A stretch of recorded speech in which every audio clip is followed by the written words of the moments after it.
Hello friends, welcome back to my YouTube channel Minecraft.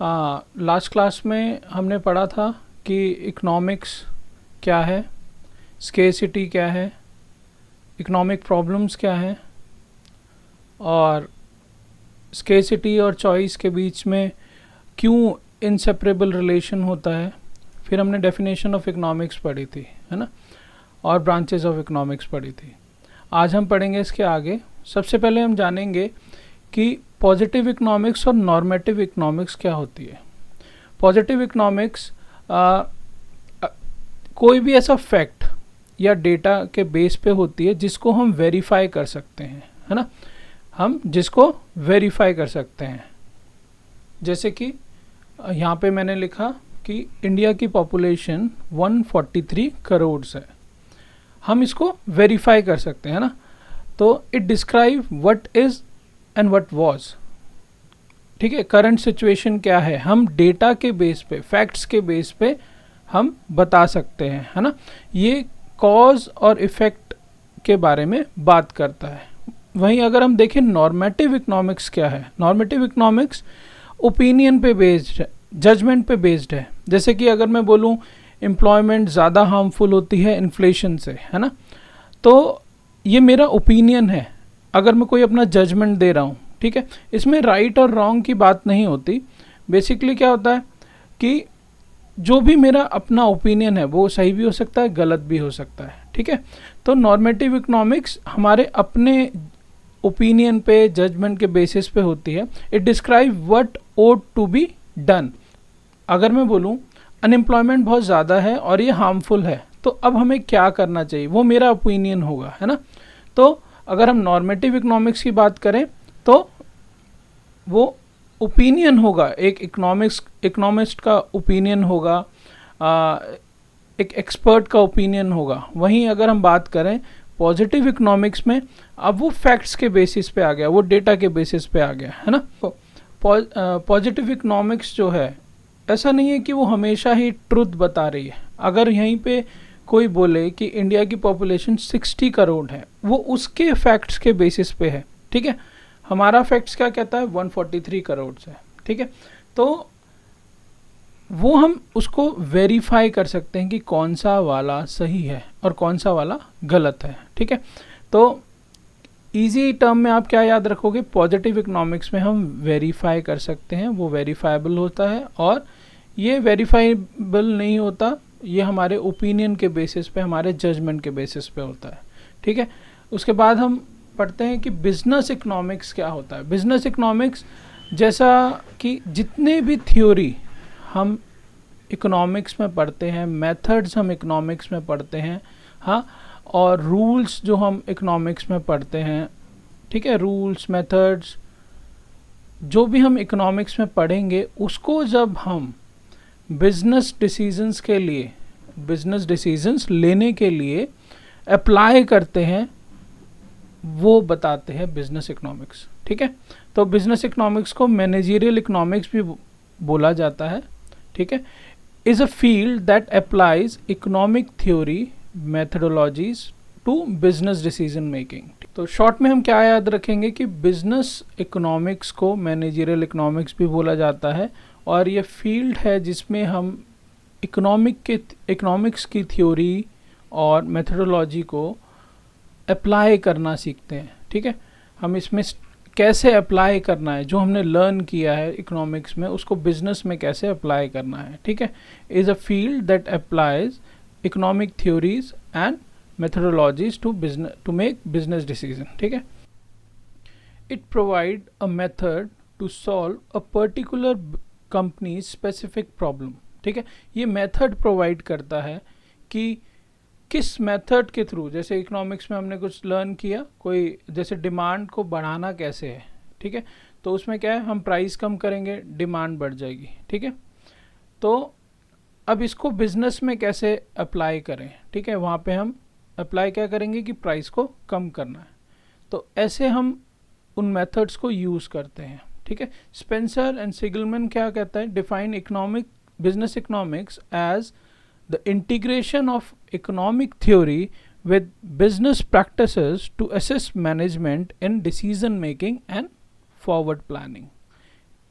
वही चीज़ कि हमें डिसीजन मेकिंग के लिए और फ्यूचर की प्लानिंग के लिए जो इकोनॉमिक थ्योरीज का यूज़ करना, ठीक है, वही बिजनेस इकोनॉमिक्स है। ठीक है, ऐसे ही मैकनेयर और मेरियम डिफाइन करते हैं, business economics is the application of economic modes of thought to analyze business situation. ठीक है, बिजनेस सिचुएशन को एनालाइज करने के लिए हमने अप्लाई करा इकोनॉमिक्स को। ठीक है, वही बिजनेस इकोनॉमिक्स है। ठीक, नेक्स्ट हम पढ़ते हैं फीचर्स क्या हैं बिजनेस इकोनॉमिक्स के।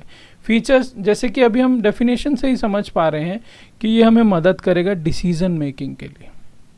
ठीक है, कोई भी डिसीजन लेना है, हम based on economic rules methods हम एनालाइज करेंगे सिचुएशन को, बिजनेस में क्या सिचुएशन चल रही है, उसमें हम क्या करने से इम्प्रूवमेंट हो सकता है, बेटर हो सकती है वो सिचुएशन, वो प्रॉब्लम दूर हो सकती है। उसी तरह सेकंड क्या है, use both conceptual and qualitative methods. ठीक है, इसमें जो कॉन्सेप्चुअल हम थ्योरीज पढ़ते हैं, क्वालिटेटिव मेथड्स पढ़ते हैं, वो सारे हम अप्लाई करना सीखते हैं। ठीक है, अप्लाइड नेचर है, वही अप्लाई रियल वर्ल्ड सिचुएशन को हम क्या कर रहे हैं, एनालाइज कर रहे हैं। ठीक है, और उसमें इकोनॉमिक प्रिंसिपल्स को अप्लाई कर रहे हैं। उसके बाद ये गोल ओरिएंटेड है, अब हमारा जो गोल है उसको अचीव करने में ये मदद करता है। ठीक है, मार्केट एनालिसिस होता है इसमें, studies market structure, competition, market dynamics to understand business operations. ठीक है, बिजनेस ऑपरेशंस को समझने के लिए जो भी थ्योरीज इकोनॉमिक्स में दी गई हैं उनके थ्रू हम स्टडी करते हैं। ठीक है, मार्केट स्ट्रक्चर को समझते हैं, कंपटीशन कितना है, मार्केट डायनामिक्स क्या बताते हैं, वो सब हम उसके थ्रू अंडरस्टैंड करते हैं। ठीक है, बिजनेस ऑपरेशंस को। इसके बाद हम पढ़ेंगे बिजनेस इकोनॉमिक्स का स्कोप क्या है। स्कोप जैसे कि हम जानते हैं, स्कोप का मतलब क्या होता है, उसका दायरा क्या है, उसका विस्तार, हम उसका क्षेत्र क्या है, कितनी लिमिट है उसकी, क्या क्या उसमें हम करते हैं। ठीक है, तो सबसे पहले हम इसमें देखते हैं कि ये हमारी हेल्प करता है अंडरस्टैंड करने में डिमांड और सप्लाई को। ठीक है, demand and supply analysis, understanding market demand and supply is crucial for every business. ठीक है, कोई भी बिजनेस हो, डिमांड और सप्लाई को फोकास्ट करना, डिमांड और सप्लाई को उनके प्रोडक्ट की डिमांड कितनी है उस बेसिस पे क्या करेंगे, हम प्रोडक्शन करेंगे, और प्रोडक्शन करने के लिए हम क्या करेंगे, रिसोर्स रॉ मटेरियल लेके आएंगे, और डिमांड और सप्लाई को ही समझकर हम क्या करेंगे, प्राइसिंग डिसीजन लेंगे कि कितना प्राइस रखना बेटर है उस प्रोडक्ट के लिए। ठीक है, business economics provide tool to analyze and forecast demand, जैसे कि मैंने अभी बताया, allowing firm to anticipate customer needs. हम कस्टमर नीड्स को समझेंगे, उसके बेसिस पे क्या उनकी नीड है, क्या वो चाहते हैं, उस बेसिस पे हम क्या करेंगे, उस प्रोडक्ट को सप्लाई करेंगे, है ना, एडजस्ट प्रोडक्शन अकॉर्डिंगली, उसका हम प्रोडक्शन करेंगे उस डिमांड को समझने के बाद। सेकेंड, इसका जो स्कोप है वो है प्रोडक्शन एंड कॉस्ट एनालिसिस। अच्छा, हमने समझ लिया कि मार्केट में कितनी डिमांड है और हमें कितनी सप्लाई अब करनी पड़ेगी, और हर एक बिजनेस चाहता है कि उसका आउटपुट भी मैक्सिमाइज हो, उसका आउटपुट जितना भी वो प्रोडक्शन कर रहा है वो मैक्सिमाइज हो और मिनिमम कॉस्ट पे हो। ठीक है, मिनिमम कॉस्ट में प्रोडक्शन करने के लिए हम क्या करेंगे, बिजनेस इकोनॉमिक्स के टेक्निक्स को यूज़ करेंगे कॉस्ट मिनिमाइज करने के लिए। हाँ, और मैक्सिमम आउटपुट करने के लिए हम डिफरेंट प्रोडक्शन टेक्निक्स को यूज़ करेंगे, है ना, मैनेज कर, जो कि हमारी मदद करेगी कॉस्ट को मिनिमाइज करने में, ensuring efficiency in operations। ठीक है, इन प्रोडक्शन कि जो भी प्रोडक्शन हो मिनिमम कॉस्ट पे हो और साथ के साथ एफिशिएंटली हो। ठीक है, नेक्स्ट इसमें आता है प्राइसिंग डिसीजन। अच्छा, अभी हमने पढ़ा, हमने प्रोडक्शन जो करा वो मिनिमम कॉस्ट पे कर लिया, हमने सप्लाई भी देख ली, हमने डिमांड भी देख ली, ठीक है, हमने कॉस्ट भी देखा, हमने डिमांड भी देख लिया, मार्केट में कंपटीशन भी देख लेंगे और हमें कितना प्रॉफिट चाहिए, ठीक है। वो सब देखने के बाद हम क्या करेंगे, अपना प्राइस सेट करेंगे, ठीक है।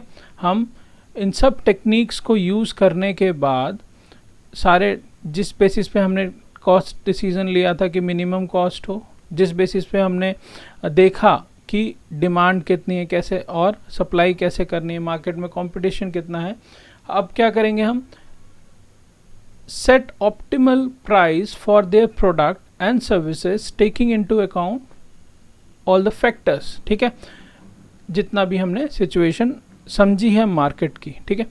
Okay, it involve analysing pricing strategy, understanding price elasticity and making informed decision about pricing, ठीक है। जितना भी हमने अंडरस्टैंड करी मार्केट, अब हम प्राइसिंग स्ट्रेटजी देखेंगे, कौन सी स्ट्रेटजी हम यूज़ करें, ठीक है, उसके बेसिस पे हम प्राइस रखेंगे अपने प्रोडक्ट का।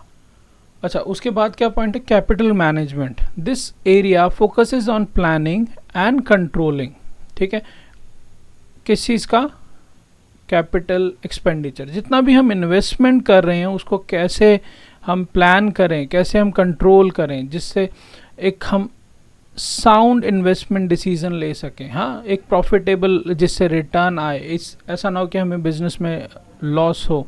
तो हम क्या करते हैं, एक अच्छा डिसीजन लेने के लिए बिजनेस इकोनॉमिक्स के टूल अप्लाई करते हैं, यूज़ करते हैं, ठीक है, ताकि हमें प्रॉफिटेबल रिटर्न मिल सके। क्या हम उसमें देखेंगे कि क्या क्या हमारे पास अपॉर्चुनिटीज़ अवेलेबल हैं, ठीक है, एक ऑप्टिमल कैपिटल एलोकेशन कैसे हो, है ना, एक करेक्ट कैपिटल एलोकेशन कैसे हो, है ना, हमारे पास क्या क्या फाइनेंशियल रिसोर्सेज अवेलेबल हैं और उनको कैसे हम मैनेज करें, वो सब करना हम इसमें सीखते हैं, ठीक है। नेक्स्ट आता है इसमें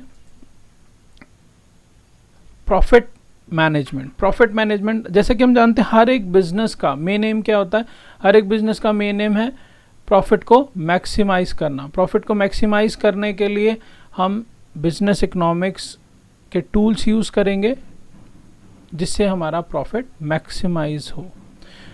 हम कॉस्ट कितना आ रहा है, कॉस्ट, हमारी कॉस्टिंग, किसी चीज़ के प्रोडक्शन में कितनी कॉस्टिंग आ रही है, उससे हमें कितना रेवेन्यू मिल रहा है, ठीक है, and production level to identify opportunity for profit improvement. अच्छा, हम एक ऑप्टिमम लेवल देखेंगे, है ना, जिसपे हमें प्रोडक्शन सबसे कम पड़ रहा है, जिसकी कॉस्टिंग सबसे कम आ रही है और मैक्सिमम प्रोडक्शन हो रहा है, और देखेंगे हम रेवेन्यू उससे कितना आ रहा है, ठीक है, और एक ऐसे पॉइंट पे आएंगे जिसमें हमें प्रॉफिट मैक्सिमाइज होके मिल रहा है, ठीक है।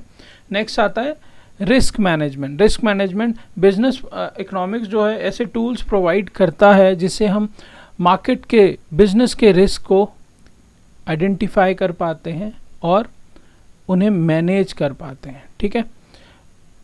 कोशिश की जाती है कि developing risk mitigation strategy, risk को हटाने के, रिस्क को मिनिमाइज करने के लिए अलग अलग स्ट्रेटजीज़ का यूज़ किया जाता है ताकि हमारे बिजनेस में स्टेबिलिटी है, ठीक है।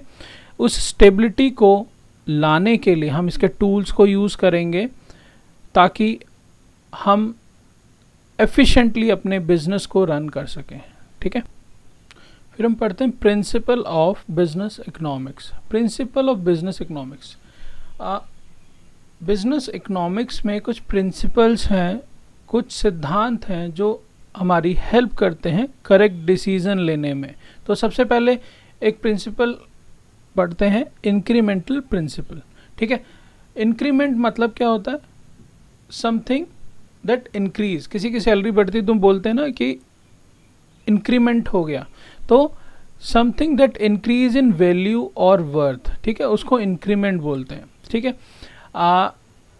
देखा जाए, अगर हम प्रोडक्शन को इंक्रीज करेंगे तो कॉस्ट इंक्रीज होगा, ठीक है, और उसी बेसिस पे हम उसको सेल करेंगे तो रेवेन्यू इंक्रीज होगा, ठीक है।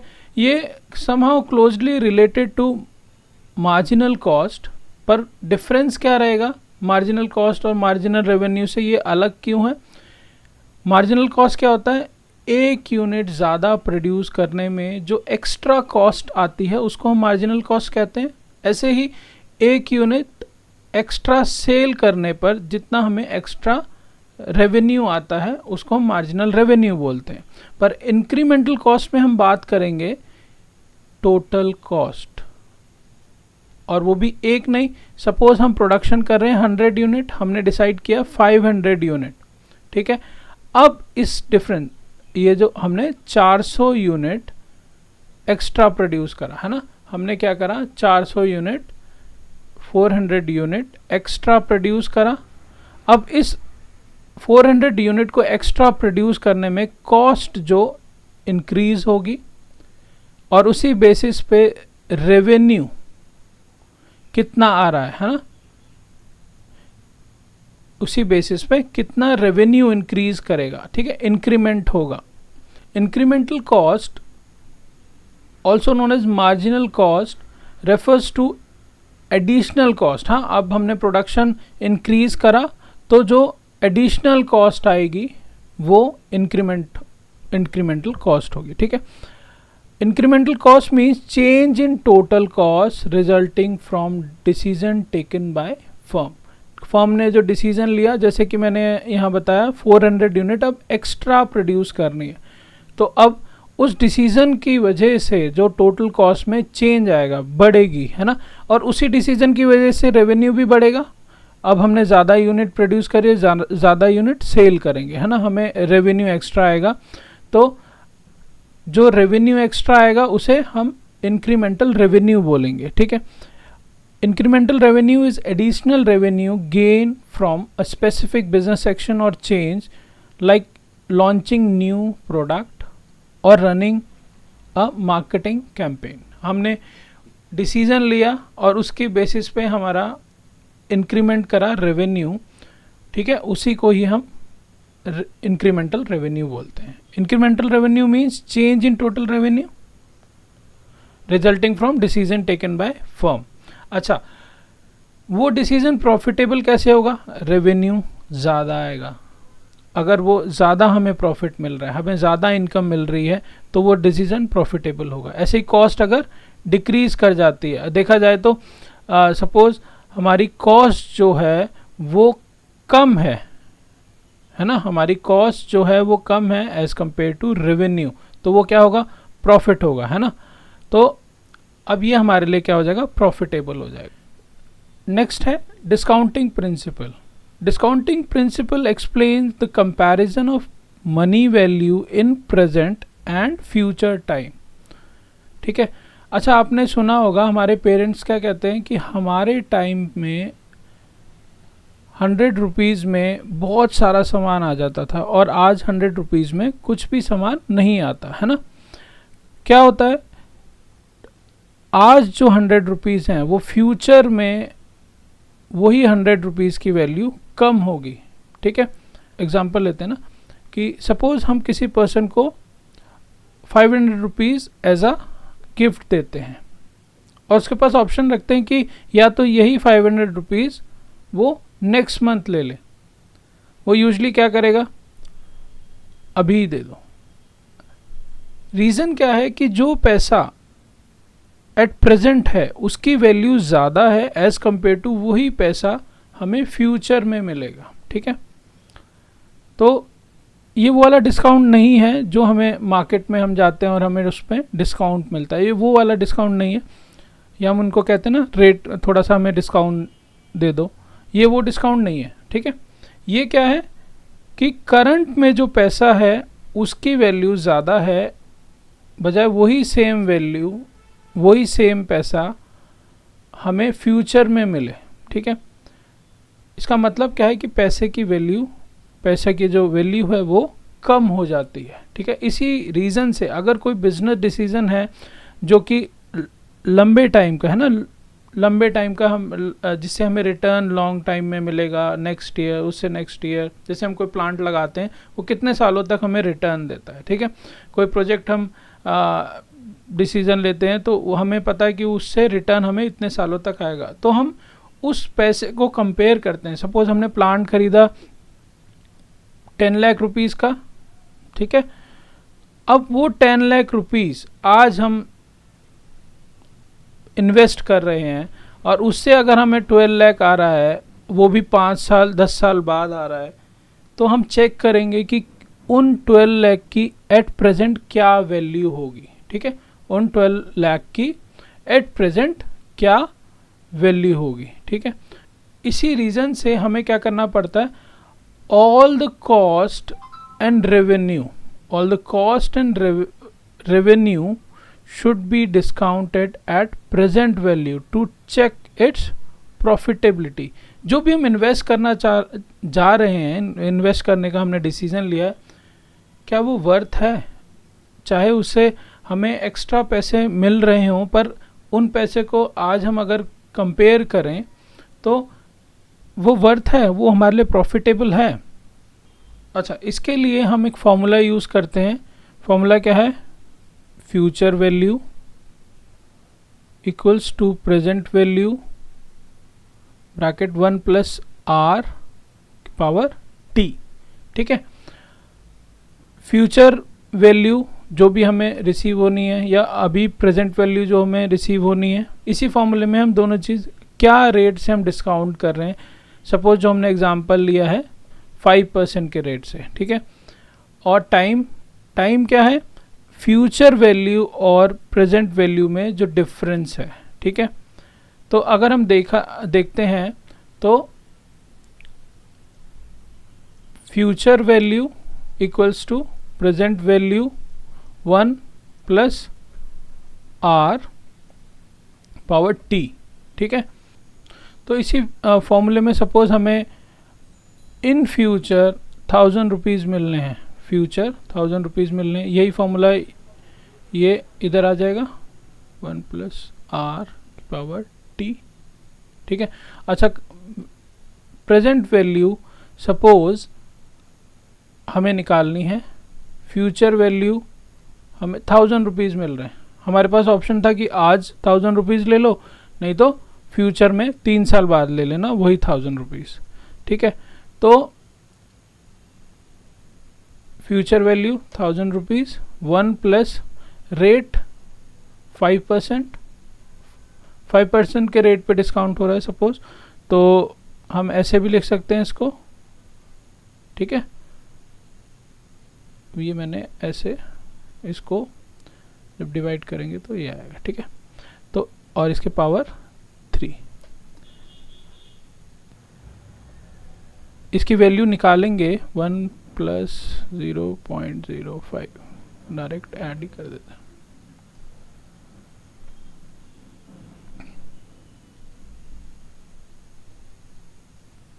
ठीक है। तो इसको हम ऐड करेंगे 1.05 पावर 3, तो हम इसको जब कैलकुलेट करेंगे तो आएगा 1000 डिवाइडेड बाय 1.57625, ओ ना 157, अच्छा ये वैल्यू मेरे को याद है, ठीक है।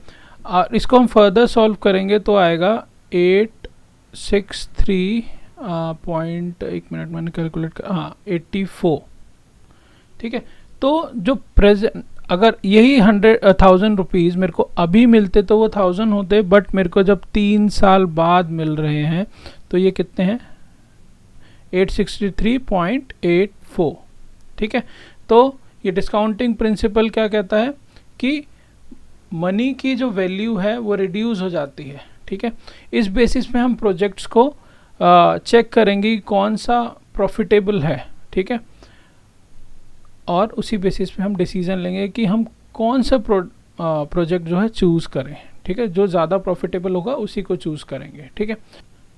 नेक्स्ट है इक्वी मार्जिनल प्रिंसिपल, ठीक है। इक्वी मार्जिनल प्रिंसिपल को प्रिंसिपल ऑफ मैक्सिमम सेटिस्फेक्शन भी बोला जाता है, ठीक है। हमने देखा था हमारे पास रिसोर्स लिमिटेड थे, ठीक है, उन्हीं रिसोर्स को हम यूटिलाइज कर रहे हैं और इस तरह यूटिलाइज करेंगे कि हमें उससे मैक्सिमम सेटिस्फेक्शन मिले। तो वही बात ये प्रिंसिपल बोलता है, by allocating available resource to give optimum benefit, this principle provide a basis for maximum utilization of resource. जो हमारे पास रिसोर्सेज हैं उसको हम बेस्ट तरीके से यूज़ करें, ठीक है, ताकि हमें मैक्सिमम प्रॉफिट मिल सके। Law of equi marginal utility tell us the way how a person maximise his total utility. अच्छा, यूटिलिटी क्या होती है? Want satisfying power of a good. हर एक गुड की एक सेटिस्फाइंग पावर होती है जिसको हम मेजरेबल बनाने के लिए हमने कॉन्सेप्ट यूज़ किया यूटिलिटी, ठीक है। तो want satisfying power of a good. अब लॉ ऑफ इक्विमार्जिनल यूटिलिटी बताता है the way how a person maximize total utility, हमें वही पैसा खर्च करके मैक्सिमम यूटिलिटी मिले, ठीक है। अकॉर्डिंग टू मार्शल, अगर जैसे सपोज कोई पर्सन है, उसके पास मनी है, वो अलग अलग गुड्स में स्पेंड करना चाहता है, तो वो इस तरह स्पेंड करेगा कि उसको सब टोटल मिला के जो यूटिलिटी हो वो मैक्सिमम मिले, ठीक है। And if a person has a thing which he can put to several use, he will distribute it among those uses in such a way that it has the same marginal utility at all, ठीक है। जो and में marginal utility आएगी वो same आए, ठीक है। इसको हम बाद में एक कॉन्सेप्ट जब पढ़ेंगे तो ये आपको क्लियरली समझ आ जाएगा। अभी कितना समझना है कि जिससे हमें मैक्सिमम सेटिस्फेक्शन मिलता है, ठीक है, हम उसको उस ऑप्शन को चूज़ करेंगे, ठीक है, उस बेसिस पे हम डिसीजन लेंगे। नेक्स्ट आता है मार्जिनल प्रिंसिपल। मार्जिनल प्रिंसिपल अभी हमने थोड़ी देर पहले पढ़ा, इंक्रीमेंटल है ना। इंक्रीमेंटल के बाद उसी में ही हमने एक कॉन्सेप्ट पढ़ा था, मार्जिनल कॉस्ट और मार्जिनल रेवेन्यू, ये वही है, ठीक है, कि एक एडिशनल यूनिट प्रोड्यूस करने के लिए हमें एडिशनल कॉस्ट जो आई, और ऐसे ही एडिशनल यूनिट हमने जब सेल करी तो हमें एडिशनल रेवेन्यू जो आया, ठीक है।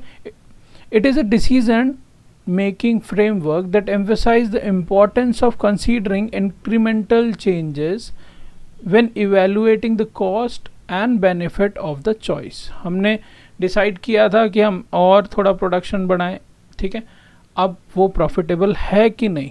ऐसा तो नहीं है हमारी कॉस्ट ज़्यादा आ रही है थोड़ा और प्रोड्यूस करने से, ठीक है, हमारे प्लांट की कैपेसिटी पूरी हो चुकी है, अब हम और एक्स्ट्रा प्रोड्यूस करते हैं तो हमें एक नया प्लांट लेना पड़ेगा, उसकी वजह से हमें थोड़ा सा प्रोड्यूस करने के लिए एक एक्स्ट्रा कॉस्ट आ रही है और वो हमारे लिए बेनिफिशियल नहीं है, है ना। तो हम देखेंगे कि क्या हमारी मार्जिनल रेवेन्यू, ठीक है, क्या हमारा मार्जिनल रेवेन्यू कम तो नहीं है as compare to marginal cost, ठीक है। मैंने आपको बताया था इंक्रीमेंटल कॉस्ट टोटल की बात करेंगे, हाँ, यहाँ पे 1 यूनिट, हर एक एडिशनल यूनिट को प्रोड्यूस करने की बात कर रहे हैं और उसके बेसिस पे क्या इफेक्ट पड़ रहा है, ठीक है। डिसीजन क्या होगा? जब हमारा मार्जिनल रेवेन्यू ज़्यादा आएगा as compare to marginal cost, तो हमारा डिसीजन प्रॉफिटेबल है। अदरवाइज अगर हमें मार्जिनल कॉस्ट ज़्यादा आ रही है मार्जिनल रेवेन्यू से, ठीक है, मार्जिनल रेवेन्यू से, तो हम डिसीजन नहीं लेंगे, है ना, तो ये हमारे लिए प्रॉफिटेबल नहीं होगा। इसके बाद आता है opportunity cost principle. Opportunity cost principle, सबसे पहले अपॉर्चुनिटी कॉस्ट क्या होती है, जो हमने पहले भी पढ़ा होगा कि अपॉर्चुनिटी कॉस्ट जो हमारा नेक्स्ट बेस्ट ऑल्टरनेटिव है, जो हम छोड़ रहे हैं और बेस्ट को चूज़ कर रहे हैं। सपोज मेरे पास ऑप्शन है कि मैं प्लांट में इन्वेस्ट करता हूँ, एक प्लांट में इन्वेस्ट करता हूँ, प्लांट एक्स मैं 5 लाख रुपीज़ इन्वेस्ट कर रहा हूँ और मुझे रिटर्न आ रहा है 1 लाख रुपीज़ पर ईयर, ठीक है। यही 5 लाख रुपीज़ अगर मैं सेव करता तो मुझे 7% पे रिटर्न आता 35,000 का, ठीक है। यही मैं प्लांट वाई पे इन्वेस्ट करता और मुझे रिटर्न आ रहा था 80,000 का, ठीक है। बेस्ट तो ये है तो हम इसको चूज़ कर लेंगे, ठीक है। इसको चूज़ कर लेंगे और ये तो कैंसिल हो गया। अभी जो इसका नेक्स्ट बेस्ट क्या है वो है 80,000। ठीक है, मुझे नेक्स्ट बेस्ट ऑल्टरनेटिव कौन सा दिख रहा है? 80,000। ठीक है, अच्छा रीड करते हैं कि every business decision involve trade off, opportunity cost is the value of next best alternative foregone when a choice is made। हमने एक जो उसका नेक्स्ट बेस्ट ऑल्टरनेटिव था उसको छोड़ दिया और बेस्ट वाले को चुन लिया। जिसको हमने छोड़ा है वो उसकी अपॉर्चुनिटी कॉस्ट है। ठीक है, लाइक अगर हम इन्वेस्ट करना डिसाइड करते हैं, अगर हम न्यू इक्विपमेंट में इन्वेस्ट करते हैं तो हम उसको सेव भी कर सकते थे और उससे जो मनी मिलता वो हमारा नेक्स्ट बेस्ट ऑल्टरनेटिव होता। It is important to take business decision involving choice between alternative actions. ठीक है, अच्छा हमें डिसीजन लेने में और देखना बहुत ज़रूरी है कि क्या क्या ऑप्शन अवेलेबल हैं और उससे कितना रिटर्न आ रहा है। ठीक है ना, ये हमें मदद करेगा बेस्ट ऑल्टरनेटिव चूज़ करने में। ऐसा क्यों ज़रूरत पड़ती है? क्योंकि रिसोर्स हमारे पास लिमिटेड है। हमारे पास यही 5 लाख रुपीज़ थे इन्वेस्ट करने के लिए। ऐसा तो नहीं था हम सारे ही प्लांट में इन्वेस्ट करते जाते, हमारे पास अनलिमिटेड पैसा होता। ठीक है, हमारे पास लिमिटेड पैसा है तो इसलिए हम डिफरेंट ऑल्टरनेटिव्स को देखेंगे और जो हमारे पास बेस्ट होगा उसको हम चूज़ करेंगे और जो उससे कम वाला है उसको छोड़ देंगे। ठीक है ना, a firm have to make choice between the alternatives. ठीक है, तो आज की क्लास में इतना ही, फिर मिलेंगे नेक्स्ट क्लास में। बाय बाय, फिर मिलेंगे। Do like, share and subscribe.